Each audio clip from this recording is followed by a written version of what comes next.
Hi everyone, it's Martin here. I've got a bit of a cold, so please bear with me. Um, it's the Vinyl Tag 2019, and this took a while to answer the questions. Many of you have done this video already, so without further ado, I will crack on and wish you all a good 2019. Lots of videos, lots of fun, maybe another or some form of VC meetups, or certainly in UK. I would be looking forward to. Yeah, even if they're up north, I think. Anyway, right, okay. Question number one: best vinyl find of 2018. Okay, so at the record fair that I regularly sell at, there is somebody that has a lot of stuff that you don't usually get in the UK, which is melodic or metal, or whatever you want to call it. I don't know, but that sort of stuff that is quite. It's not that popular in Britain, I don't think. Anyway, this has got CDs in it as well as records. Okay, so it's a band called Winter Sun. Now, when we were on holiday last year in Finland, visiting my wife's family, this was in a record shop, and I think we were umming and ahhing about it because we'd gone up to €100. But never mind, this copy was waiting for us. It's got this rather weird thing stuck slightly on the back there that I can't really do anything about. But I will just show you the concept is each side of the double album is a season, with obviously more profound seasons in that part of the world than the UK. You do get a really nice book with the CDs in. The other CDs is obviously somewhere else, and the lyrics, and then as it explains here, that the band have pretty much done everything themselves. Yeah, well, some help from other people, but yeah. So you've got this is going to be a long video, isn't it? Yeah, the forest that weeps, summer. Awaken from the dark slumber, spring, in the wrong order. Eternal darkness, autumn, and winter. It's got to be loneliness. It's loneliness, yeah. A live CD there. I think this was about £30 actually, but considered it worth it. So it's one side, another side. Yeah, the Forest Seasons. This here. I have to confess, we've been playing the CD a lot, and we play it on our radio. We played it on our radio show as well, actually. I don't know, but I've played a bit of the record, but I'm not that enamoured with picture discs. But it sounded okay. So that is the best find of 2018, last year. Next question was a shout out to another VC channel. Now, there's a guy, I think he's somewhere in the West Country in UK, and I think it has something to do with he does like he's had a cassette label or that sort of thing. Anyway, he makes a lot of good points in his videos. He's called Mshearn, MSHEARN 3198, and I'm guessing the M is his first name. Anyway, he does a lot of good reviews on stuff and is very honest about whether he thinks the recordings are any good or whether he likes albums or not. And he buys a fair lot. He buys quite a hefty chunk of probably his salary on records. And it's very relaxed. It's what you would say a very no production presentation sort of spared sort of thing. He will just sit on his bed or whatever and do it. But he has, I'm not sure, 100, 150 subscribers. I don't know, but not a huge amount anyway. So I would say, yeah, he's someone that I watch, occasionally comment, and yeah, right, okay, cracking on. Question number 3: what holes are you looking to fill in? That's a good question. I think there's two kinds of things. Stuff from the year 2000-ish, which, well, I didn't buy so many records, to be honest with you. You know, I buy a few every year, new things that I get into, but it's just not possible with our busy lives. And I suppose financially, you know, you want to interact and go to gigs and stuff. And I think most people get more conservative as they get older. I think in some ways I haven't. I actually like some jazz, and I've even got into whether you call it free jazz or spiritual jazz or stuff that I would say when I was younger I would say was discordant and crap. But I think I've changed a bit at least. And the other sort of records to fill in a collection, I suppose, if I've got rid of any of the stuff from the 90s or not so much 60s, 70s, you know, I pick stuff up, but there's not so many things to plug there. Now, one thing springs to mind. I had a Vertigo Swirl copy of Gentle Giant, Octopus, and I flogged it. Yeah, occasionally I flogged something, and then, to be honest, if I've got it on CD, whatever, you know. Cheap album that is really good. So often you find this in UK. I've got a good copy of it now. It's double. It's got all the hits. It's got Interplanetary Craft on it, and it's yeah. There you go.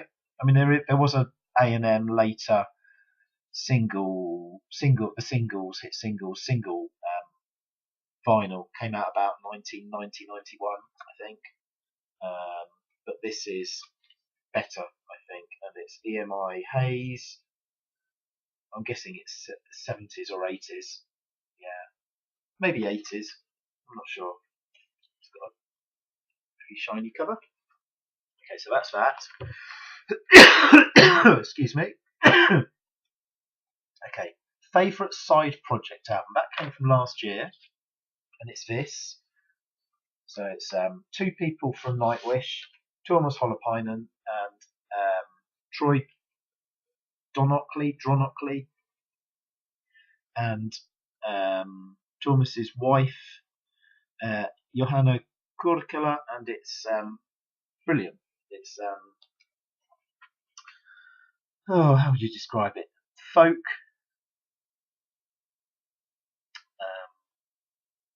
Yeah, I would. It's spelled Auri.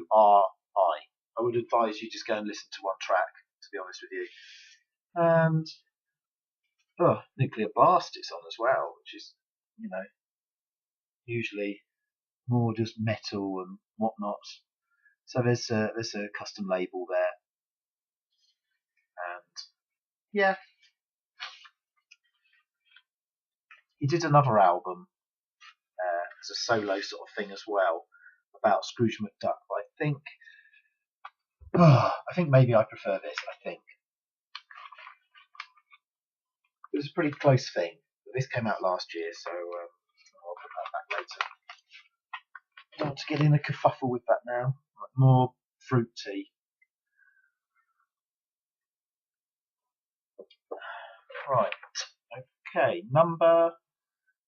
This is slow, isn't it? Number 10 minutes. God. This is number 6. A song from a band that is characteristic in their catalogue. So this is a very difficult question to sort of say, which I deliberated over a long time, and then I came up with ABBA, The Visitors, because that is pretty much unlike the rest of our catalogue, really. It's pretty melancholic, non-happy clappy stuff. So I suppose any of the songs, really. I mean, they're all pretty much about splitting up and arguing, really, or different things. The Visitors, about cracking up. I mean, I like that. And One of Us. Yeah. So that was the one there for that question. Number 6. No, sorry, number 7. Last album purchased. I mean, there's lots of. I think I've got some all together, but I found this for £1. Fly to the Sun with BOAC. This is what I thought when I looked at it was just a, tourist album. But then I sort of saw that it was on Trojan. So I thought, oh, that'd be interesting. To prove it is a Trojan label. Oh, Trojan label there. So I haven't played it yet, but I think it's going to be good. And I did look on Discogs, and it was at least a tenner. So it's with Hell's Gate Steel Band. So yeah.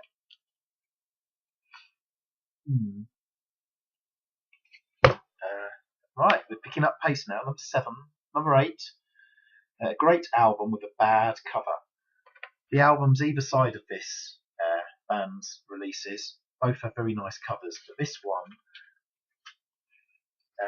I know it has some similar artwork in the middle, but the front cover, whether this was somebody's kids, I don't know, or what, but that is not what I call a good cover, to be honest. Sorry. But it's a great album. There we go. So we've got that sort of similar collage with writing over the top in the middle. But the question was a bad cover. Presumably not a cover version. Okay, so that was the first one. Now the second album, the bad cover, good cover, bad album, is by probably my favourite band, The Church, and it's this, which came after Starfish. And actually the album after this was Priest Equals Aura, which was a brilliant album. This one, I really like the cover and the way I suppose you would say the graphic art or whatever. It's really nicely done. And all the members, I think they're in the actual picture at the back somewhere. Like his, who's that? The drummer on the beach there. Plug on the beach there. But this album, it's got Metropolis on it. You're Still Beautiful was a single as well. Grind is a good song, but generally it sandwiches quite a poor filling between Starfish and Priest Equals Aura. But the cover, even the typeface there is really nice. So that would be that. Bad album, good cover. Number 10, a blues album. Don't have a huge amount of blues. This is from 1991. Nearly went to see this guy. Body guy. And he's actually still alive, I think, amazingly. And he was playing, I think, Town and Country in London, which is no doubt called something else now anyway. Look at that. Look how white I look there. Anyway, well, I am. Anyway, I like this album, yeah, because I suppose at the time it grabbed me. We were going with a bunch of mates, but he was ill, so we never saw him. But I've still got this album. I've never dabbled into any of his other cooler stuff from the 60s or 70s or anything. Picture of Stevie Ray Vaughan there on the back because there's a track there. Remember Stevie? Yeah, so he must be very old now. I did see 1 year at Glastonbury. I came home early, but because of the rain and we lamed it, we nearly got the tent was pretty much underwater really. I did see Taj Mahal, so I can say that I've seen another blues legend, but I didn't see many other people that time at Glastonbury. When was that? 97 or something, I think.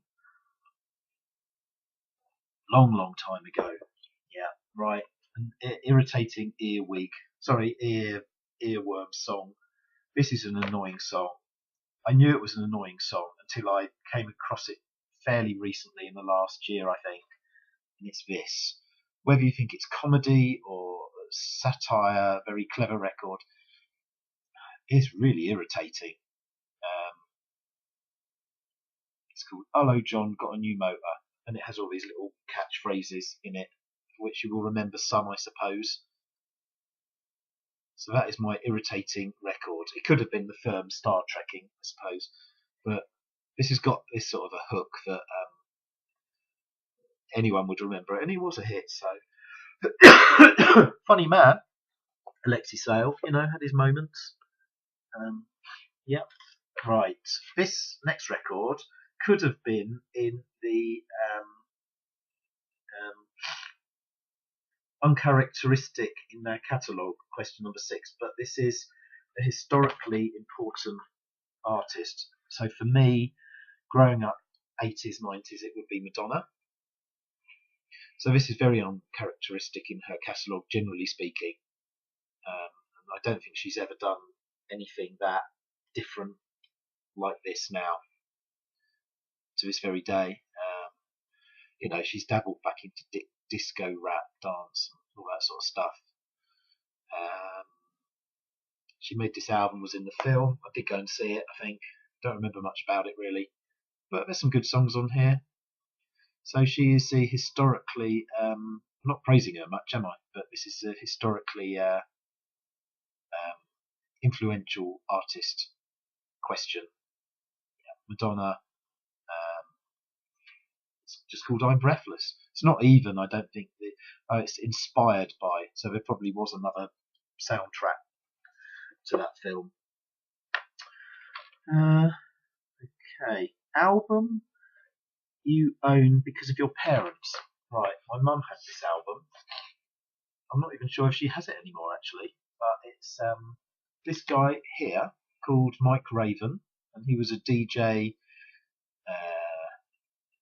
in the 60s, I think, probably on some pirate radio station or something or other. And it's all blues. That was his thing. Blues, folk. He's broadcast it on various pirate radio stations. 1966, and it's on Transatlantic, which is a great label. And I've got a copy here for £8 from a record fair. So that is that album. Sort of looks like a cool dude in a way. Sounds very posh when he speaks it between the records. Oh yes, there's a record here. So, yes, very influential. Yes. Anyway. Okay. This is something to do with a find, isn't it? Best $1, pound, euro, euro find in 2018. And I think I found this in, a charity shop in my hometown. And it was, I think, November or December. And it's this on Impulse. There was another thing there. I think it was a Cyrita album, or no. Sylvia. And I was there looking at the cover thinking, Sylvia, didn't she do Viva España? And I was looking at the picture thinking, no, that doesn't look like her. She doesn't look Spanish. Unfortunately, the record I left behind was the Sylvia that was the cooler Sylvia from America. But never mind. But I picked up this anyway, and it's in lovely condition, and it's got a lovely version of green sleeves on it. And it's free jazz, I suppose. Spiritual jazz. I don't quite know what those terms mean, really, but anyway. Is this favourite double album? Favourite double album, I cheated. Because I've got this and that. So could you not do better? I couldn't think of doing better than that and wanted to do something different. So he's probably his just two greatest albums, really, together. Right. Last year, something that Diana Burnett tipped me onto with her little soundbite, C.R. Gillespie. And this is a Canadian guy, but I ordered it off the internet and it came from Estonia on a label. And it's this, and it's quite an interesting cover. It's ambient, and it's very lovely. And it's a nice hefty piece of vinyl you've got here on RR Gems. There we go.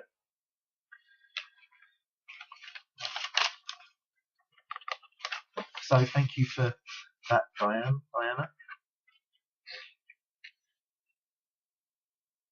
Yeah, I think I said that I picked it up anyway. So 10-inch records. Right, picking up speed now. 20 minutes. I don't know if these were the only two that came out on 10-inch. The album original pressing of it would be worth a lot of money, but it's been reissued now, and it's the Avalanches. And I've got two 10-inches I picked up for £1 from somewhere, so it's got I don't know the tracks off by heart, they're not the hits. 2 Hearts in 3/4 time, different feeling. Radio and Electricity album version on these 10-inch plain sleeved, probably like some sort of promo, I suppose. Records, 7 inches. I've got a few here actually, so I've got 4. Greedy. Okay, I've got in a BBC catalogue plain sleeve there, with the library information services card. It was only used once in 2004 by C. Hill, whoever that is. Nice bit of history there, and it's a record with a foghorn on it and a simulated foghorn as well, specially created effect. So that's one 7-inch record. Foghorn without the leghorn. Came across this. This is somebody British that only British people probably know about. It's a flexi picture disc. The British Printing and Communication Corporation, our new name and symbol. Personal message from the one and only Robert Maxwell there in his executive leather chair with his cigar presumably in one of his hands. Some sort of promotional thing. Found that about November, December I think as well actually. An invitation. Yeah. And then a couple, I think I might have shown these before, I'm not sure. Oh, we're nearly there. This single was used on something sub-pop, I think, but this is on Melodia, and it's Estonian again, and it's this picture. So I presume this is where it originally came from. This is the artist up here, the Tormis. It's sort of like some children's songs and some local music from there, I suppose you would say. I don't know that that picture actually bears any relevance to the actual stuff on there, really. But anyway, and this one I've no idea what this is because it's in Russian. It's oh, hang on, it's not a 7-inch single, so it doesn't really count. It's a oh, what is that? I'm not going to get my ruler out now, but well, that must be a 6-inch. Yeah, it's got a nice picture on the cover. Thought it was noticeable because it's Russian, made in the USSR. It's got this up here, which I don't quite know what that is, but it's not on Melodia. Step 1, step Dukola is probably folk music or something. Played at 33 1/3. There's a little record in there. Yeah, there's somebody's name written on it as well, but I can't read that either. Okay, so favourite albums to fall asleep to. It would always have to be Chill Out, KLF. I think this is an original pressing, not a bootleg or anything. Bought it when it came out. And if you've not heard this album, do yourself a favour and listen to it. So we're nearly there. Thanks for bearing with me this far. One more question and then I can bog off. Favourite VC experience and advice about making videos. Well, VC meets in Leeds and Manchester were great last year. Hopefully we will get to all meet again. Advice about making videos. Well, I think I ummed and ahed about it for about 2 years. And then I started, I can't even remember when I started doing videos, 5 years ago, 6 years ago, I'm not sure. But I ummed and ahed, didn't really want to talk to nobody or a camera. You know, because even though we do a radio thing, you know that somebody's listening. Whereas this is a little bit worse. It's all over the globe, isn't it? And, breaking your video duck the first time. I think once you do that, you don't, in a way, you don't really care. And I think if I went back to some of my older videos, I think I'll probably think, oh, look a bit stiff, and you know. So if you haven't made a video, I wouldn't worry. It's up to you whether you do really or not. So, oh dear, sorry. Right, okay, so it's probably the longest video I've ever done. It's 26 minutes. Thanks for watching. Comment below if you like. Thank you to even more new subscribers. I think I'm up to about 155 or something. I'm not sure, something like that anyway. That's not really what it's about. I have at times sort of thought, oh, it would be nice to have more, but that's not what it's about, is it? No. Yeah, and then how many more comments would I have to reply to? Ooh, yeah. Anyway, you have like some people have a lot. Yeah. Okay, I'll leave it at that. 27 minutes, and thanks for watching. Catch you soon. Bye.